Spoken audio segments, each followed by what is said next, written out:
The room shimmered with light, crystal glasses clinking, a chandelier swaying gently above a sea of smiling faces. Everyone looked beautiful, dressed in black and gold, the way Julia liked it. She loved elegant chaos, parties where laughter hid resentment and where every compliment sounded rehearsed. It was our 10th anniversary, 10 years of marriage, success, and everything we thought love should look like. The catering was flawless, the band soft, the wine expensive. From the outside, we looked like the couple who'd won at life, the ones who had figured it all out. Inside, I was counting the seconds. Julia was radiant, of course. Her hair curled just enough to look effortless, her smile sharp enough to wound. I'd bought her the emerald dress she wore tonight, imported from Paris, just like the first one she'd worn when we met. She knew it would get attention, and she basked in it. I was proud once, but that night, pride felt like a lie I was tired of telling. When she raised her glass for a toast, I expected the usual, the loving wife routine, the graceful words that made everyone believe in us. Instead, I saw something in her eyes I hadn't seen before. Not warmth, not love, but performance. She looked around the table, smiled that perfect smile, and said, "To my husband, the man who taught me what love used to feel like." Laughter followed. Light, polite, uncertain. People thought it was a joke. I smiled, pretending it was too, but my stomach tightened. Then she leaned closer, so close that her perfume burned in my throat. And with a voice soft enough to sound intimate, cruel enough to slice through me, she whispered, "He was better than you." My hand froze halfway to my glass. I didn't react. I couldn't, because in that instant, I knew exactly which she meant. That it wasn't just a whisper. It was a confession and a weapon, delivered not in anger, but amusement. She wanted to see how I'd break. I didn't give her that satisfaction. I smiled, raised my glass, and said loud enough for everyone to hear, "To my wife, who still knows how to surprise me." More laughter, applause, the perfect couple. Only we knew the corpse we were toasting to. The night blurred after that. I shook hands, smiled for photos, pretended I wasn't hearing her voice replaying in my head on an endless loop. "He was better than you." I didn't ask who. I didn't have to. I'd suspected for months. The late night calls, the sudden work dinners, the constant distraction when I spoke. The subtle shift in how she said my name, like it didn't belong to me anymore. She'd been slipping away, one lie at a time. But saying it there, in front of everyone, that was new. That was bold. That was war. When the last guest left, I stood in the doorway watching her thank them, all grace and poise. She laughed with one of my business partners, her hand resting lightly on his arm, her wedding ring catching the light. When she turned and caught me watching, she didn't look guilty. She looked entertained. That was when I realized something brutal. She wasn't hiding anymore. She didn't care if I knew, because in her mind, she'd already won. Later that night, I found her in the kitchen, barefoot, swirling the last of her champagne. "Enjoyed yourself?" she asked, without looking up. "Immensely," I said flatly. "You put on quite a show." She smiled into her glass. "You always like drama. Not when I'm the punchline." She turned, leaning against the counter, her eyes glinting with mischief. "Oh, don't act surprised, Daniel. You knew something was wrong. You just didn't want to admit it." My voice was calm. "Who is he?" Her smile widened. "Does it matter? You already lost me. Then why stay?" She looked me dead in the eye. "Because," she said softly, "you're safe." Predictable. He's not. It was strange. I didn't feel anger. Not yet. Just a deep, cold understanding. The kind that settles into your bones when you realize love has been replaced by indifference. That night, I didn't sleep. Her words replayed in my head, but not with pain anymore, with clarity. If she wanted war, she'd get it. But not the loud kind she expected. No shouting. No begging. No revenge fueled by rage. Just quiet, patient calculation. Because if there's one thing worse than being betrayed, it's realizing the person who betrayed you has underestimated you. The next morning, she acted like nothing happened. Breakfast on the table. Music playing. Her usual calm perfection. "Big day?" she asked, sipping her coffee. "Yeah," I said. "Meetings all afternoon." She smiled. "Good. Keeps your mind busy. I nodded, matching her smile. It does. We ate in silence, pretending our lives weren't disintegrating in slow motion. But as I left for work, I turned back at the door and said quietly, "By the way, I'm glad you told me." She frowned slightly. "Told you what?" I smiled. That he was better. Her eyes flickered, not guilt but confusion, because she couldn't tell if I meant it as defeat or a warning. That day, I didn't go to the office. I drove to the place where I knew I'd find answers, the truth hidden behind her lies. Her phone records, the private investigator I'd once half considered hiring, the colleague who had accidentally mentioned seeing her downtown weeks 8G owed at IT didn't take long. When someone wants to be found, they always leave a trail. WY evening, I had a name. A man I knew. A man who had been at our anniversary party. His name was Adrian Cole. Charming. Wealthy. Charismatic in the way dangerous people often are. That he owned one of the companies my firm partnered with.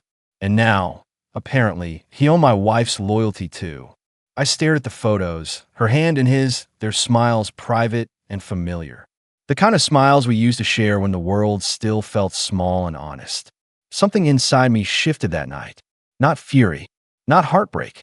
Something quieter, colder, sharper. Because if Julia wanted to test how much control she had, I was going to show her what losing it looked like. And when I was done, she wouldn't whisper again. She'd listen. When people picture revenge, they imagine fury and fire, screaming confrontations, dramatic slaps, things thrown across rooms. That was never my style. I learned a long time ago that the most elegant demolitions were silent ones. The ones where you remove the supports without anyone noticing, and the whole structure simply gives way to, I had a name now, Adrian Cole. I had photos. I had timestamps. I had the soft certainty that comes when a pattern becomes a map. What I didn't have was haste. Haste makes mistakes. Mistakes make stories messy. I wanted clean, precise, unarguable. The first move was to catalog everything. Not for the thrill, because records calm you, make ambiguity impossible. I created a folder on a secure, offline drive labeled in a way that would never be searched by curiosity. Property. Inside, I sorted the photos, call logs, hotel receipts, and a list of witnesses and dates. I timestamped each file twice. I printed 2 copies and slid one into a binder I left in a locked drawer I used only for documents. Next, I rebuilt the timeline. It was the simplest thing in the world. Cross-reference her business dinners with credit card charges, match the receipts to locations, match locations to his calendar. People think fidelity is random. It isn't. It's habit, and habits are trackable. That evening, I called an old friend from law school, Laura Benton, head of compliance at one of Adrian's partner firms. We'd kept friendly after a merger a few years back. She owed me a favor, and I knew she kept a fastidious record of professional conduct. I didn't tell her everything. I asked a question I knew would make her listen. If someone had evidence that a senior partner was using company resources for personal relationships, what would your compliance team do? She answered without flinching, as I knew she would. We'd open an inquiry. We'd freeze the partner's client access while we verified. If it affected any contracts, we'd notify the board and our major clients. What? Curiosity, I said. Hypothetical. She laughed. I could hear the pen scratch the notepad behind her. Hypotheticals are not my favorite, Daniel. Send it if you must. But be careful. I didn't tell her then that I planned to be very careful. Part of being careful is preserving plausible deniability. I couldn't be seen storming into Adrian's office with a binder and a beating heart. So I made the evidence move where it would hurt him most, professionally. Adrian's image was everything. He sold access and confidence to clients who paid 6- and 7-figure retainers. Those kinds of people don't tolerate surprises, especially not ethical ones. I found the compliance email for one of his major partners and, anonymously, sent a clean packet. Dates, photos, clearly labeled, hotel receipts, and a short cover note that read, "Attached are items relevant to potential policy violations by Adrian Cole. Please review for compliance and client exposure." Anonymous. The message was sterile, legal-sounding, and impossible to dismiss as gossip. In 48 hours, I watched two things happen from a distance like a surgeon observing through glass. An internal review opened, and Adrian started answering emails in ways that sounded rehearsed, clipped, afraid. That was move one. Strike one to the professional shell that had cushioned his private life. Next, I turned to the social layer. Julia's cruelty had been theatrical. She had enacted humiliation in front of our friends, in front of people whose whispers mattered to her. So it was right that the first public crumble be an echo of that performance, subtle but visible. Adrian and Julianne, the senior partner whose compliance team I'd alerted, were scheduled to speak at a charity breakfast 2 weeks later, the sort of event that combines reputational theater with networking opportunities. I made a quiet call to the event organizer, an acquaintance of mine in the philanthropic world, and asked if I could reserve a small table near the stage. "I'm bringing a guest," I said, "just in case." He obliged without question. People seldom deny the wealthy. The night before the breakfast, my inbox pinged with two short messages I'd expected. One was from Laura. "We've opened a preliminary inquiry. Noted potential client exposure. No public statement yet." The other was from my assistant. "Julia confirmed for the gala. She'll be in the front row for the breakfast." My mouth went dry. She intended to be seen. This is where patience turned into performance art.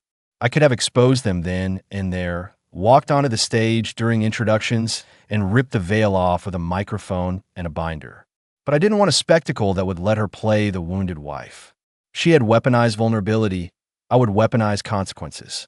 In my plan, the humiliation didn't belong to a moment. It belonged to a stack of unfolding realities. At the breakfast, Adrian came on stage smug and practiced, the sort of man who smiles like he's never had to reconcile his actions with his conscience. Julia sat in the front row, radiant, chatting with other guests, every gesture calibrated to be seen. I sat 2 rows back, an island of calm, my binder snug in the bag of my feet. Midway through Adrian's talk, he was speaking about strategic partnerships and fiduciary integrity. The delicious irony made me press my fingers into the leather of the binder until I felt the pulse.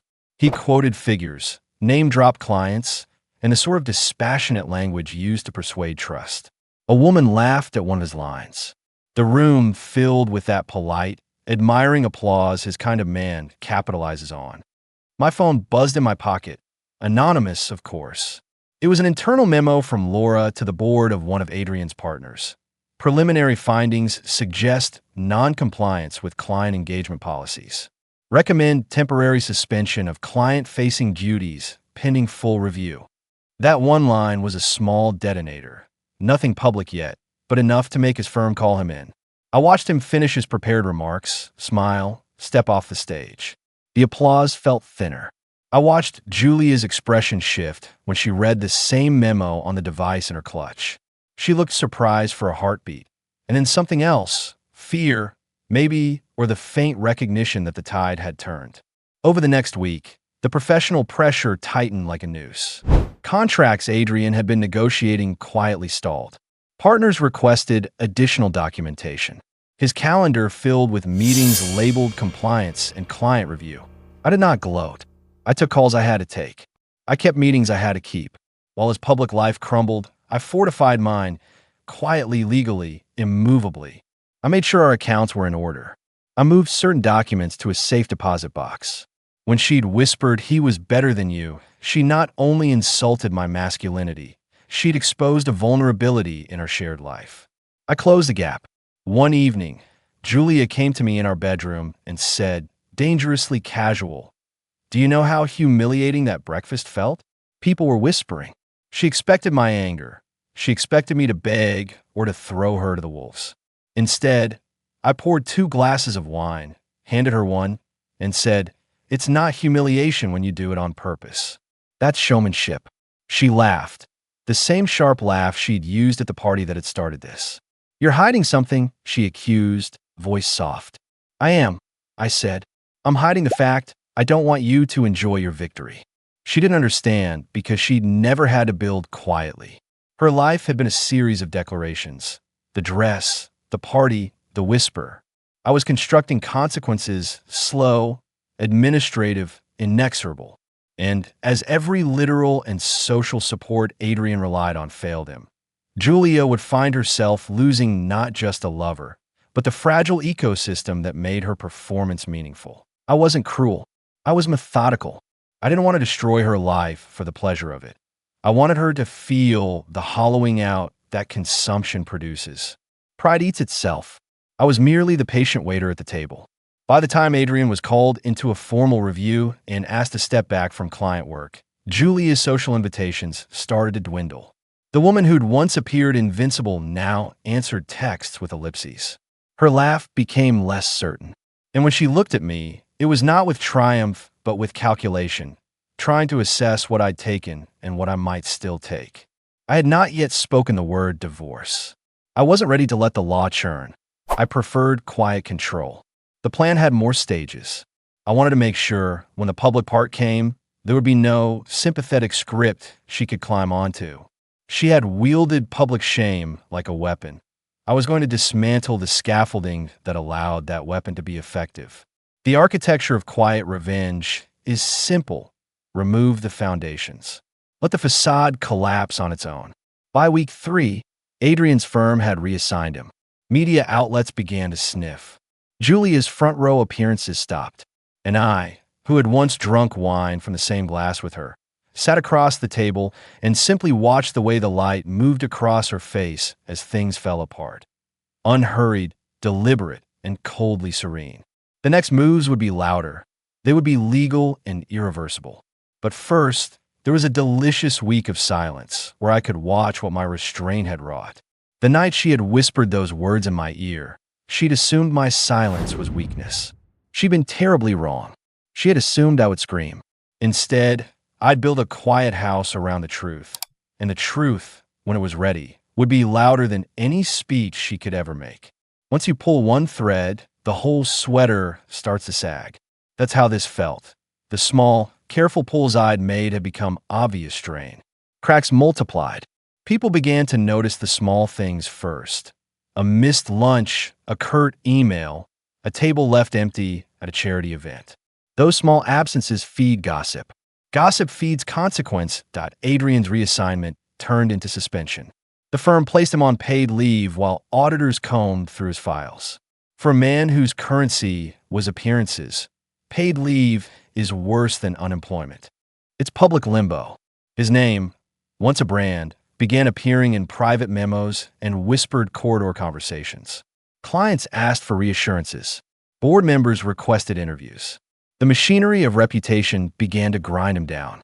Julia's role in that machinery was exposure itself. She had been the spectacle, the glittering proof that his charm worked. When his charm failed him, she found the floor under her heels tilting. Invitations she'd always assumed were automatic stopped arriving. The women who had always clustered around her at galas suddenly had to check the guest list before RSVPing. Her phone, once a steady stream of flattery, fell silent at cruel hours. She did not react with grace. She reacted with fury and panic in equal measure. At first, she attempted damage control, calls to friends, curt messages to event organizers, discreet lunches with mutual acquaintances. She sent texts to me that read like contrite smoke. We need to talk. Please don't make this harder. I ignored them. That was my rule. Emotion was her weapon. Indifference would blunt it. Then she tried to bargain. She came into the study one night, mascara smudged, voice low. Daniel, please. I can fix this. I can talk to Laura. I can call Adrian. Let me help. The desperation in her voice was honest, terrifying. It didn't feel like the woman who had whispered humiliation at our party. It felt raw, exposed. You could have prevented it, I said quietly. You chose to perform in front of people who mattered to you more than me. Her hands trembled. I didn't think it would go this far. That's the point, I said. You never thought you'd be accountable. She left the room and slammed the door with a force that felt theatrical even in its rage.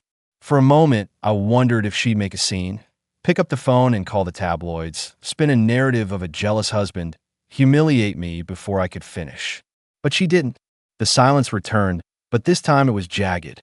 It held the sharp edges of someone who realized the world had changed out from under them. Adrian, by contrast, grew erratic.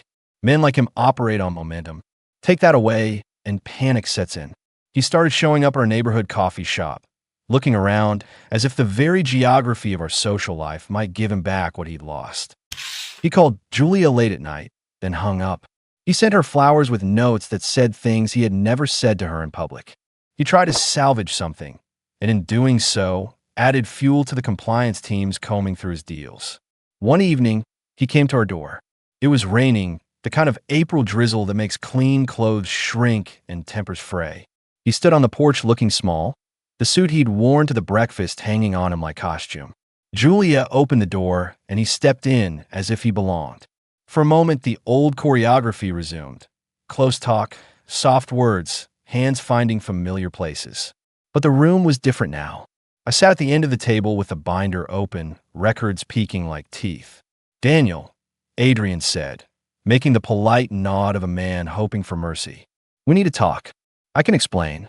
He looked to Julia for rescue. She could not meet his eye. "You can explain to the firm," I said, even-voiced. "I've already put things in motion." He swallowed. "You don't understand the pressure I was under. There were deals, deadlines. There were choices," I interrupted. "And you made them." Adrian's face flushed with the color of a cornered animal. He flailed, tried to pivot, to charm, to joke, the old tricks, but they fell flat. He looked at Julia, then, searching for the smile that used to smooth everything over. She stood in the kitchen doorway, small and uncertain. I realized then that she wasn't the woman who had whispered at our party. She was a participant in a game whose rules she had not thought through. She had believed in the illusion that he would always catch her. He didn't. After that night, Adrian's calls to Julia increased, but the replies dwindled. He began to show signs of self-sabotage. Angry emails, ill-timed confessions, veiled threats to anyone who recommended termination. The PR people scrambled. The partners bickered. It all unfolded like some slow, inevitable legal ballet. I kept building my defenses. With Laura's discreet help, I arranged for certain legal maneuvers. Protective transfers of assets into accounts that required joint signatures. Notifications to our bank of potential fraudulent activity connected to company reimbursements. An attorney friend quietly checking the wording of our marital agreement. I did not want to be devastated financially by the fallout of her choices. Revenge without risk is childish. Real survival requires solidity. Publicly, I remained composed. At a charity auction one week, people asked in hushed tones, "Is it true about Adrian? Is Julia implicated?" I smiled and made small talk, paid for a painting I'd long admired, and donated more quietly than before. There's a peculiar power in routine when everything else collapses. It reassures outsiders and steadies your own hands. Inside the house, however, the atmosphere curdled. Julia oscillated between contrition and fury, leaning on me sometimes as if our marriage were a lifeline, and at other times striking with petty cruelties. She would leave my coffee untouched in the mornings, write passive-aggressive notes about the trash, and make side comments at gatherings that stung like tiny knives. She wanted the damage to hurt both ways. She also began to make mistakes. People who've been winning too long forget how to hide fear. She used Adrian's pet name in a voicemail meant for a friend, and that voicemail saved me more than once. A timestamp, a cadence, a slip of recognition that linked her voice to a date and a place. She assumed the micro errors of infidelity would never matter. She was wrong. Then came the day the board called Adrian in for a final review. I received an anonymous email. I'd anonymized a forwarded packet through a trusted contact, confirming that the investigation would be escalated. That afternoon, Adrian attempted to set a meeting with one of the major clients whose contract his firm had wanted to renew. The client, curt and professional, declined. The firm sent a neutral internal memo. The rumor mill churned faster. Julia watched it all. I watched her watch it. On a wet Tuesday evening, she finally broke in a way I hadn't expected. She came into the living room with a handful of old letters, love notes we'd exchanged in the early days. She spread them on the coffee table like confessions. Tears carved clean lines down her face. "You remember this?" she whispered, voice raw. "We used to be something else." I picked up one of the letters, the ink faded, the promises intact. We were, I said. We still could be, I stopped. I wanted to say that the past could be rebuilt, but it felt like someone offering a bandage to a decayed foundation. She had shifted the soil. She looked at me, pleading. Please, Daniel, help me. I can fix it. I'll tell them to stop. I'll call Adrian and ask him to step back. I'll apologize publicly. Her eyes were frantic, desperate for absolution that would be cheap. I set the letter down carefully. You can try. I meant it in the only way that mattered, with full awareness of what her choices had already cost us. She left the room and returned hours later in the dress she'd worn to our party, the emerald dress dull now, like a jewel under a blanket of dust. She had composed a speech and wanted to restore the narrative. She wanted to go on camera, to recite contrition, to reclaim pity. She wanted the world to think she had been a victim of love, not an active architect of its collapse. I listened to the speech and watched the way her lips trembled at the rehearsed lines. It was elegant, theatrical, desperate. The next morning, she was due to speak at a luncheon in an attempt to salvage the social side of things. I did not stop her. Instead, I prepared a backup, a quiet call to one person whose word carried weight. The journalist who'd covered a minor charity scandal years ago and had a reputation for accuracy. I did not ask her to write anything. I merely let facts exist in the hands of people who counted. The day Julia took the stage to apologize, the newsroom that received my anonymous packet was already typing. People lined up on opposite sides, some ready to forgive her for the sake of a shared past, others waiting with teeth to rip the act apart. When the story broke, it was not a single gust, but a series of shutters closing. Her speech fizzled in the face of evidence. The firm's lawyers issued statements. Friends retreated. When the last shutter fell, Julia's eyes found mine in the crowd. Not with triumph, not with despair, but with a small, hard grief. She mouthed a single phrase, "You were right." That night, she whispered nothing. She only cried into the pillow and turned away. The house, for the first time in a long while, felt like a place where truth could finally be heard. When truth finishes its work, it doesn't roar. It exhales. The morning after her public collapse, I woke before dawn. The house was silent except for the hum of the refrigerator and the faint sound of rain against glass. Julia lay turned away from me, still in the dress from the luncheon. The emerald one that had once symbolized pride. It now hung limp, the sequins dull. Her shoulders trembled with small, exhausted sobs she tried to hide. For the first time in months, I didn't feel rage or victory, just an immense, quiet relief. It was over. I stood there, looking at the woman who had once been everything, my confidant, my partner, the person I thought I would grow old beside. But the thing about betrayal is that it rewires how you remember love. The same memories that used to warm you now cut when you touch them. I made coffee. I didn't wake her. By noon, the phone started buzzing again. Reporters, lawyers, friends pretending to check in while hungry for gossip. I ignored them all. Then came an email from my attorney confirming that the firm's review had concluded. Subject: Cole, termination finalized. That one sentence was closure. Not joy, just completion. I forwarded it to myself, archived it, and closed a folder that had once held months of evidence. I renamed it Done. That was the moment I knew it was time to move forward. Julia emerged from the bedroom hours later, eyes swollen, her voice almost unrecognizable. "They've destroyed me," she said, barely audible. "Everything's gone." I looked at her evenly. "You destroyed yourself." I just stopped pretending it didn't happen. She sank into a chair. "I don't even know why I said it that night," she whispered. "At the party, I just wanted to feel powerful. You always made me feel small, Daniel. You were so calm all the time, so sure of yourself. I wanted to see if I could shake you." I studied her for a long moment. "You succeeded." She looked up, startled. "But here's the difference," I said quietly. "You shook me. You didn't break me." Her eyes filled again. "Do you still hate me?" "No," I said truthfully. "Hate's too heavy. I set it down a long time ago." She nodded slowly, absorbing that. Then, like a last plea from someone already halfway gone, she asked, "Can we fix this?" I didn't answer immediately. The pause stretched, heavy and honest. Finally, I said, We can't fix what we never respected. Over the next few days, we lived in the same house like strangers renting space. She stayed mostly in the bedroom, curtains drawn, answering calls in whispers.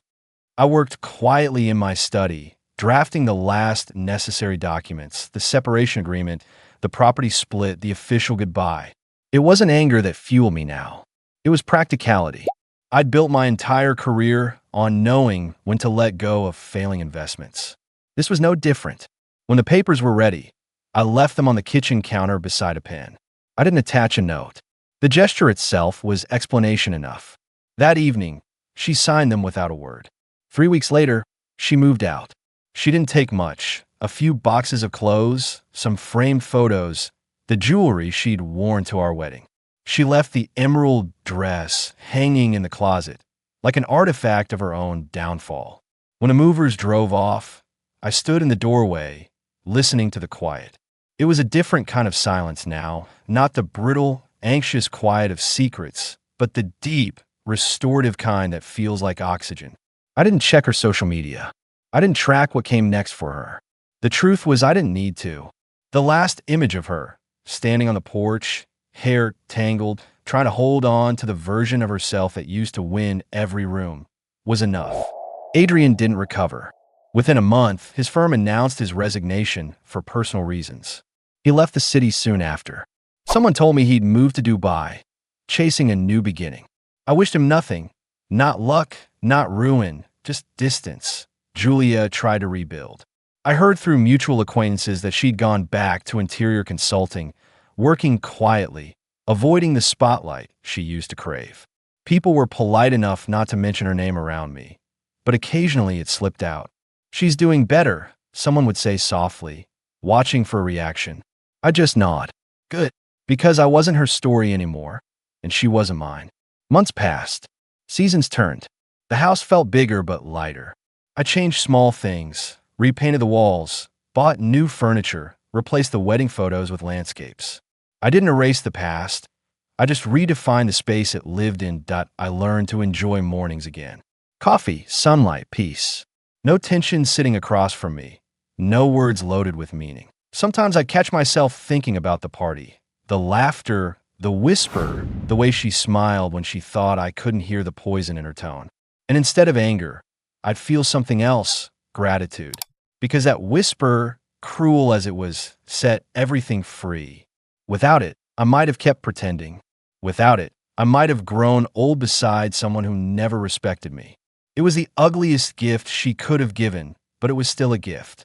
A year later, I was invited to another anniversary celebration, this time for friends who had truly built something solid. Their laughter wasn't performative, their affection unforced. When they toasted each other, the words rang true. I stood near the bar, smiling, watching them. A woman beside me, someone I barely knew, commented, "They make marriage look easy, don't they?"